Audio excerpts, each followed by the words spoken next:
Saudara beralih ke Maros, Sulawesi Selatan di mana banjir juga merendam permukiman warga, namun kini informasinya memang sudah mulai surut.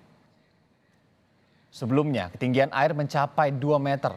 Jalan penghubung antar kecamatan yang sebelumnya terputus, kini mulai bisa dilintasi oleh kendaraan tertentu. Warga juga mulai membersihkan rumah dari lumpur akibat genangan air selama beberapa pekan berlalu.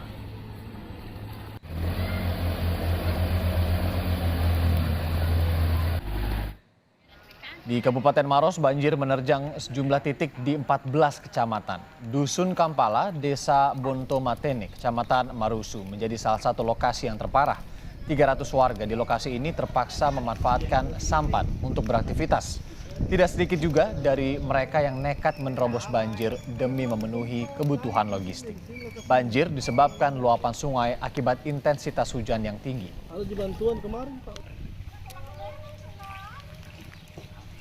Kita pantau kondisi terkini soal banjir di Kabupaten Maros. Ada jurnalis Kompas TV di sana, Asis Hamid. Asis, apakah banjir yang melanda permukiman di Maros sudah surut semuanya?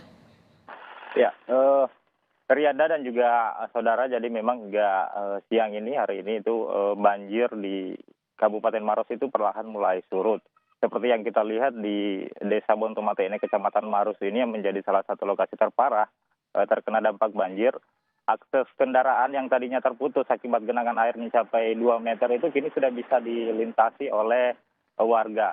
Kemudian sejumlah warga yang berada di pemukiman yang sejak banjir 3 pekan lalu masih tetap bertahan di tempat ini, saat ini sudah mulai beraktivitas untuk melakukan bersih-bersih rumah dari lumpur akibat adanya genangan air.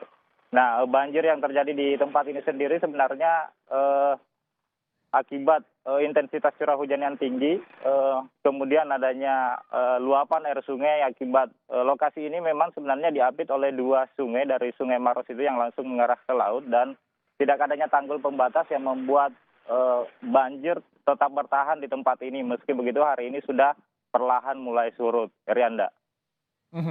Kondisi warga gimana, Asis? Apakah persediaan logistik cukup mengingat terbatas sekali ya beberapa waktu lalu aktivitas akibat bencana banjir ini? Oke.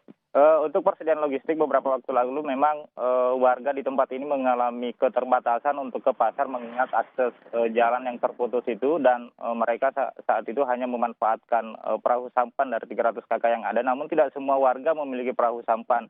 Namun untuk saat ini untuk kebutuhan logistik mereka masih terpenuhi, masih tercukupi mengingat akses sudah mulai terbuka bagi pedagang yang datang ke tempat itu ataupun warga yang hendak keluar ke kota Kabupaten Maros.